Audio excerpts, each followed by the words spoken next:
What's going on, awesome people? Jamie Awesome here with opening a Dominaria United collector booster. I have here one of our customers, Jeff, who purchased this booster and is looking to open it on the camera. Hi, Jeff. Hi, thanks for having me. So, Jeff, take it away, do an opening, and let us know if you pull anything good. All right. I have no idea. Let's start off with some basics. If you are early enough in purchasing a box from Awesome, that is a draft box, a set box, or a collector box, you get one of these promo cards. This is Llanowar Loam Speaker. It's a pretty useful little mana dork, and if you're not familiar with the term mana dork, it accelerates your mana. You can tap it to cast spells earlier or bigger or whatnot. So is that a good promo? I think it's a pretty good promo. Okay. Is it the best mana dork in existence? No, but you know, it's a solid one. Yep. And he's what, green? Yes, and is green. It's an elf. These are both useful things. I'm trying to keep it relatively simple because not everybody watching will be familiar with Magic, so I'm trying to keep these in fairly generic terms. Yep. I may geek out at some point, though. I hope you do. Hopefully you pull something good. All right. So what are the special cards in the collector booster that you can't get in set or draft? Oh boy. Okay, so first off, you're going to get this box topper, which we'll start off by opening that. There's going to be one in every collector booster. How many different cards could possibly be in there? You're testing my knowledge here, and I want to say there's something like 20 of them. Ooh, okay. So Dominaria is the oldest setting for Magic. It's the original set where the stuff happens in the universe of Magic the Gathering. Early on, there was a set called Legends that had unique named characters that most of the time were really bad. But in deference and reference to the history of the game, they went back and said, okay, let's take some of these legends and we're going to do updated, slightly more modern versions of them and include them as box toppers in things like collector's boosters. That's cool. Now, unfortunately, my knowledge of the game is not encyclical, but I can at least say, oh, nuts. And now I'm in trouble because I actually don't know anything about Orca Siege Demon. There's a couple of other ones. There's a pirate that I would have been able to tell you about, but this guy is just kind of a big beater. And I will have to admit that I'm not sure of the lore significance of Orca. But we've got a shiny Orca, which you're going to hand off screen to the silent assistant. And we're going to take out our 12 boosters here. Now, when it comes to the boxes, there are different numbers of boosters in each box. When it comes to collector booster boxes, there's going to be 12. And they tend to be more expensive because there are more special treatments. I'm going to go through this first one a little slowly and try to talk about some of the different treatments that you'll find inside it. So let's open this up. Trying to be careful here. So not super important, but kind of fun. You get a foil double-sided token in each of these. I'm going to set that to the side, and we'll flip this over. So first, you've got 4 commons. Gitu Amplifier, Coalition Warbrute, Magnagoth Sentry, and Tattered Apparition. So these are the 4 commons that come in each. They are all foil. Yeah, okay. There will then be 2 uncommon foils, Balduvian Atrocity and Combat Research. With the commons and uncommons, unless there's something particularly spicy, I'm not going to say much about them because, you know, I like to draft. They're great in draft. You build your decks around things like that, but I don't think there's any that are just amazing. So, this is cool. I'm going to bring this a little closer to the camera if I'm allowed to. In every one of these, you're going to get a foil stained glass basic land. So if you know Magic, you know basic lands. If not, these are the things that let you cast your spells. You can generally play 1 land a turn, assuming there's 1 in your hand, and you tap them in order to create mana, which is what you use to spend your spells. Stained glass is kind of a artistic theme for the set, and so these are just ultra pretty. So there's an island. All right.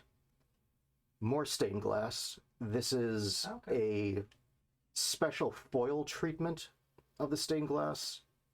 And there's going to be one of these in every collector booster, so we're going to see a bunch more of these. There may be more than one stained glass card, but this particular way that they foiled it is unique to the collector boosters. Let's set that there. Urborg Lurgoyf. Big beater, nasty. Only costs 2 though. Wow. Only costs 2.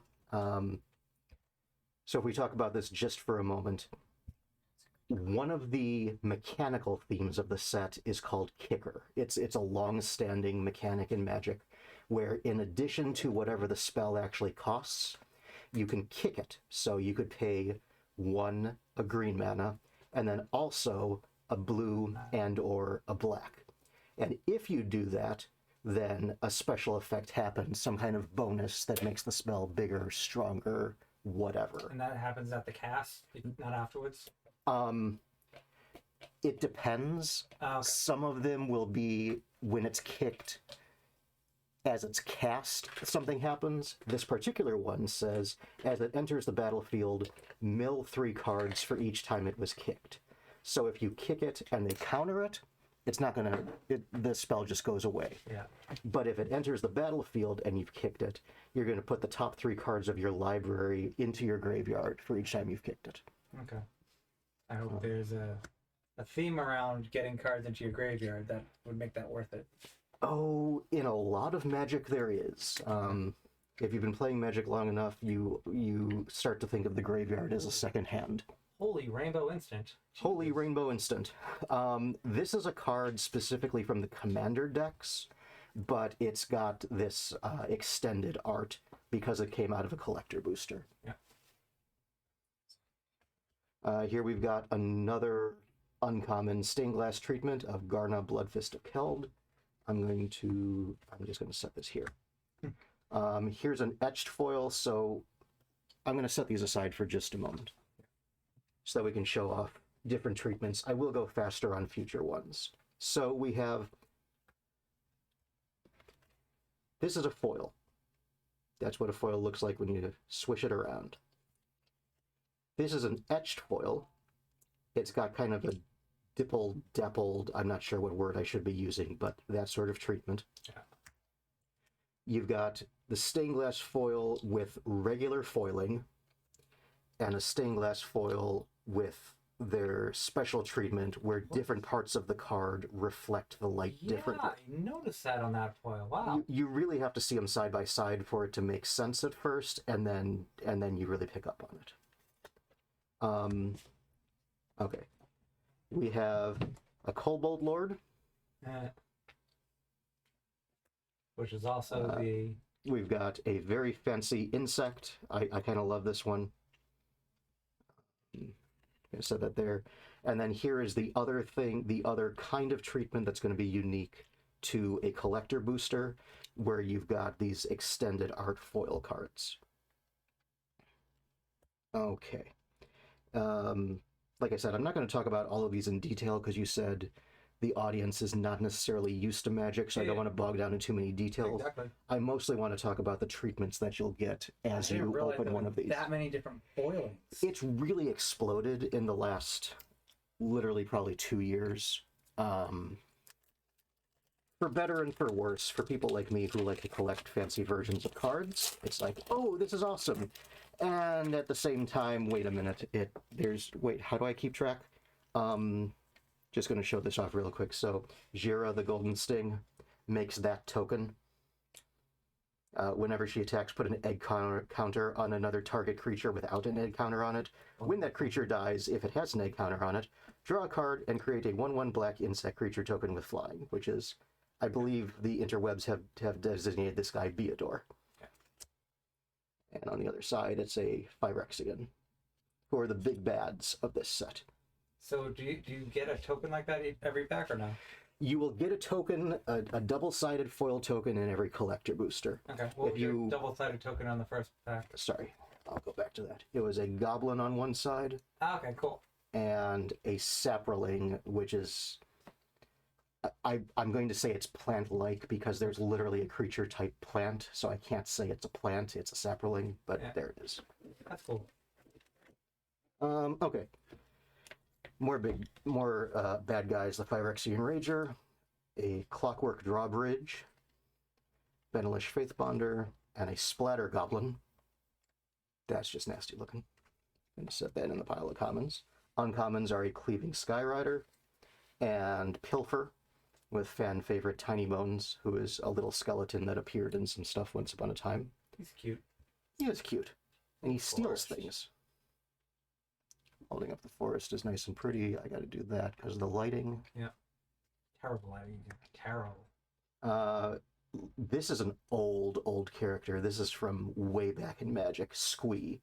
He's an immortal goblin. He's had, I think, 2 different cards prior to this that are the character, but different rules and cost and everything. He's got a special toy that means he can't die, and often his mechanics on his cards allow you to cast him from the graveyard. Yep. We've got a vehicle, which I'm not going to get in the weeds with what vehicles are, because if you're not used to Magic, it's a whole really cool thing, but let's not go there right now. You know what? I think that I may have been... No, I was right. This is a commander card. This is not a commander card. So the slots are a little off on what I thought they were. Sorry about that.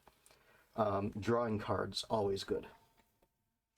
This is going to go here. More stained glass treatment.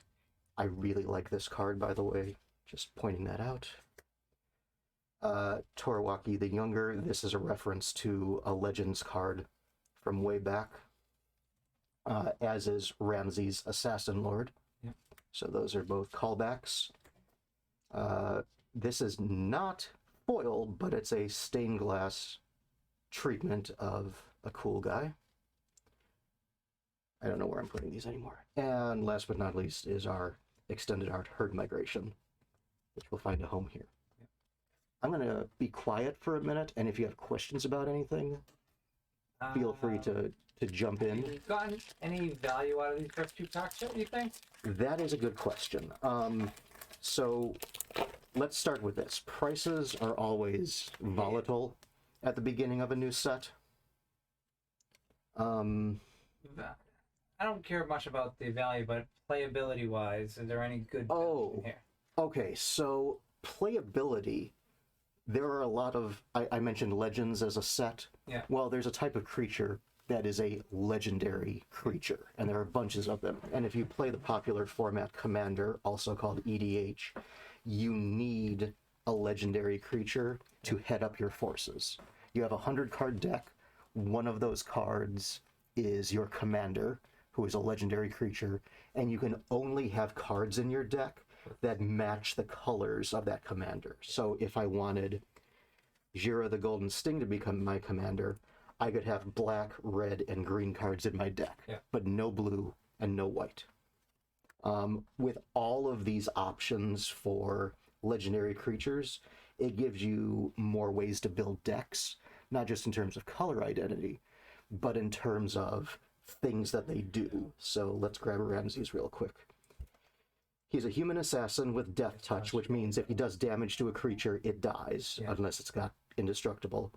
Other assassins you control get +1/+1, so he makes your other assassins bigger. Okay. And whenever a player loses the game, if they were attacked this turn by an assassin you controlled, you win the game. Which makes no sense whatsoever in one-on-one, because if you beat your opponent in one-on-one, you win, duh. Yeah. But if you're at a table with 3 other people playing Commander, and it's a 4-way match, and you kill one of them with an assassin, all of a sudden you automatically win regardless of what the other 2 players are doing. So if they see that you're running assassin and possibly have that card, they're going to come after you as a group, aren't they? Something like that, yeah. Ooh, that's actually super pretty. Even though it's not one of the special treatments, that's just beautiful art. Okay. Gonna pick up the pace just a little bit. We have a planes. Am I still on? Yes, That'd be cool if you get one of all the colors out of these packs. Actually, that would be neat. I would appreciate that. The nickname for this one is Hottie Jin. Just have to put that out there. Is that? No, that's just a regular treatment. That one's a commander card. This one was supposed to be down here. This one was supposed to be here.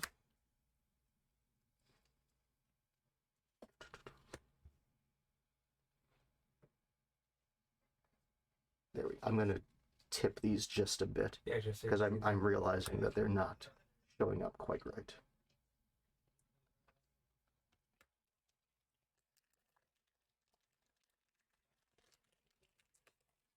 Is there a chase card in Dominaria?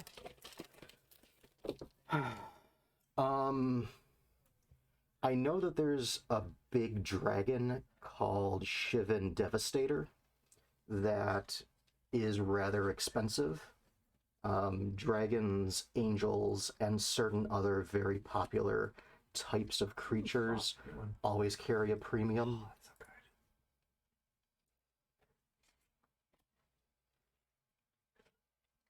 good.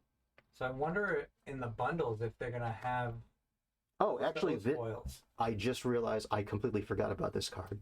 This is going to be one of the chase cards for commander players. What type of land is it? It's not any. There's no subtype to it. Oh, okay. But here's the thing: tap, add 1 mana of any color. Spend this mana only to cast a legendary spell, which means it will always be able to help you cast your commander. Yeah. Tap, add 1 mana of any color among legendary permanents you control. So if you have a legendary creature out, it can tap for any mana of that color.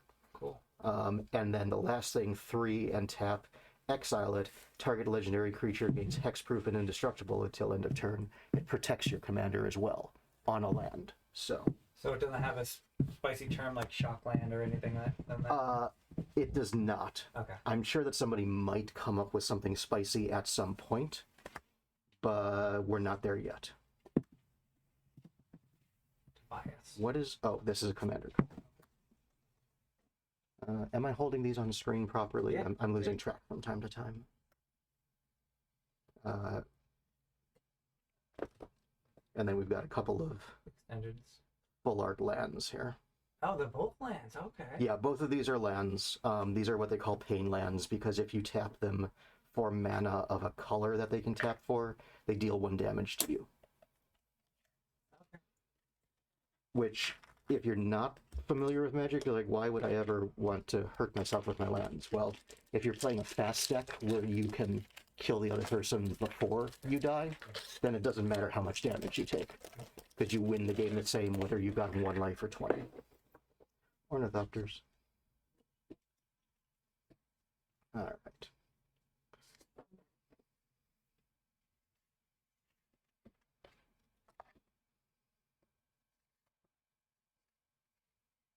Is that the first mountain? Yeah. That is the first mountain. So. We got we got all 5. I'm pretty sure we've gotten all 5. We just got all 5. Yep. This is only your 5th pack, isn't it? I believe so. Yeah. I'm not sure if that means that they're collated to a certain extent. It might. I don't even know Magic would even do that. Usually they're random. I'm sorry, what? That is not the dragon. That is just a cool dragon. Very cool dragon. That's the pirate I had mentioned at some point earlier. That goes there. Cat mercenary. I love seeing cat decks of the fun. And then You do all that you can. So if I remember correctly, one of the commander decks that comes out with this set is a rainbow deck, isn't it? Color. yes, it's called Painbow, I think, is the product name they gave it, Yeah. which really amuses me. Yeah. So we've got another token.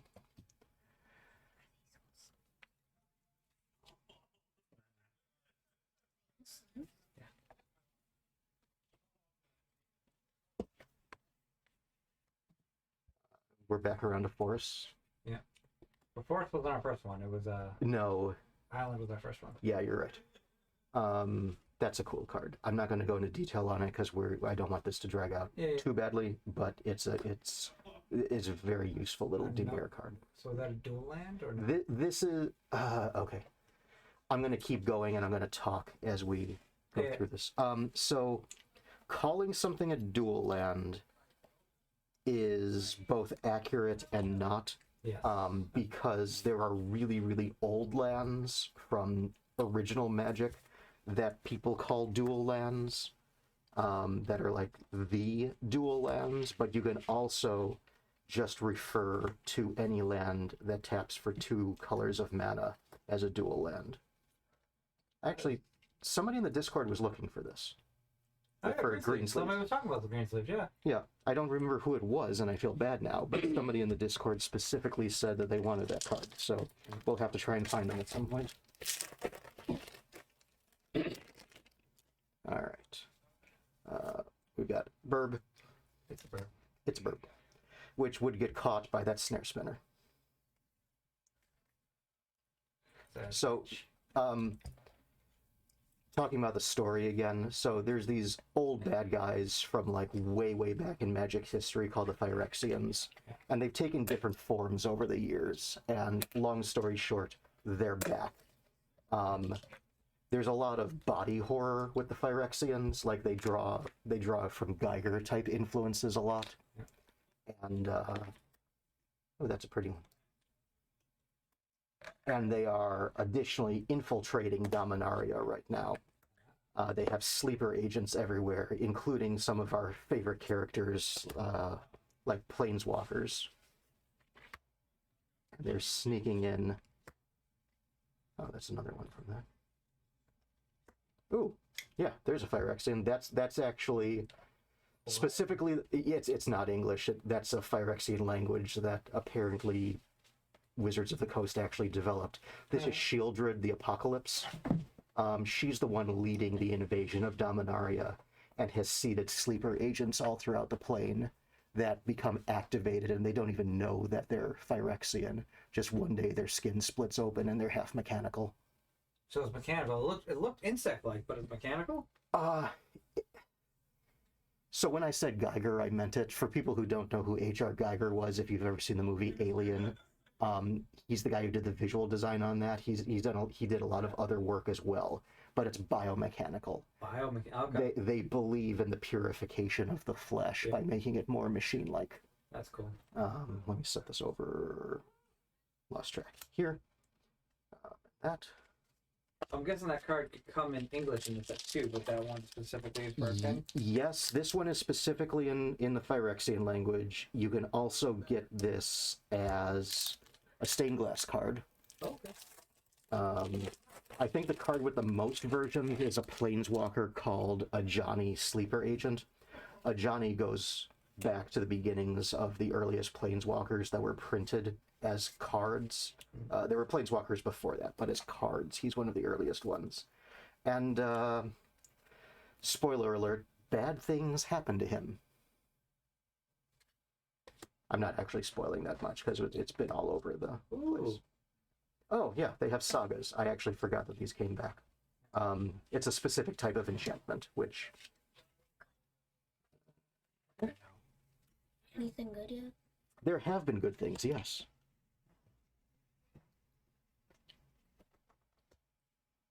So why is that 2 different colors on that one? This one? Yeah. Left side is brownish scarlet, and the right side is a bluish color. On the text portion. Oh, it's supposed to be that this represents the white mana and this represents the blue mana. Okay. And they'll often use yellow to stand in for white. Similarly, they'll often use a purple to stand in for black, just for readability. Yeah.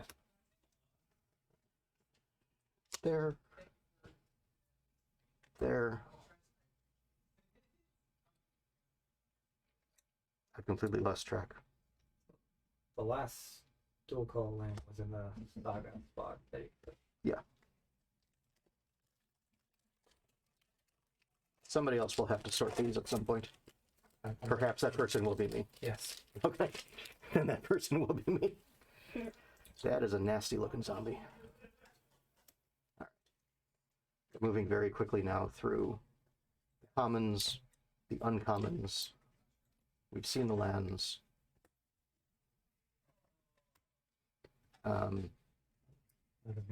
Another vehicle that gets completed. Completed, spelled that way, is what Phyrexians do. Oh, I gotta tilt it a little. Yeah. There. Weatherlight. Weatherlight completed. Completion is what the Phyrexians do to somebody when they make them semi-mechanical. And complete is spelled different than normal. Yes. Okay. Presumably, there's a planeswalker from the commander sets. You can see that, yes. Oh, hey, and we got a Namada and a Namada.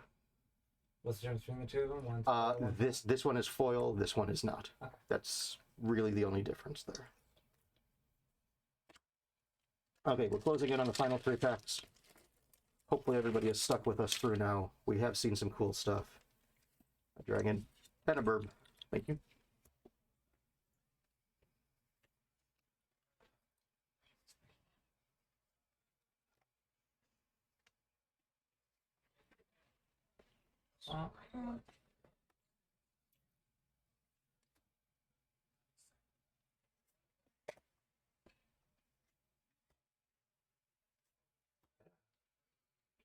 This is a cat, yes. Oh, it is. Okay. I mean, hey, there's that one that we got as the box topper, but it appeared this way as well. That one is $1 more than the box topper. Oh, okay. I love that you know that. It's foil. Yeah. And the joke is that this is King Darien extra large the 3rd. It's or gone. the extra large the 8th. It's gone. It's gone? God. God. Oh, God. Yeah. I mean, it could be. Probably not.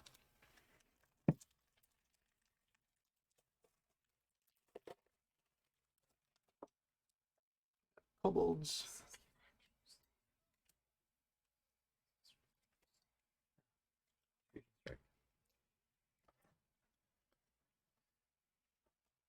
Swamp. Swamp is like one of my favorite I ones. don't like spiders. Oh, I'll put that away then. That goes there. Hey, there's a Llanowar Loam Speaker in a different treatment. So it actually does appear in boosters. Oh, nice. So you get that version if you buy a box, and there's enough promos left. You get that version if So you just happen to open one. all spiders have breach in theory? No, but most of them do. I think that I can reasonably say most of them do.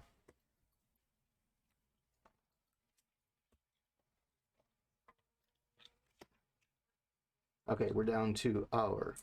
That wasn't supposed to. Was that supposed to do? I don't know what it's. One more pack. One more pack. Last pack. Last pack, and then this is not live, so you'll be seeing this after the pre-release probably. Yep. But we're about to kick off a pre-release here, which is going to be so much fun.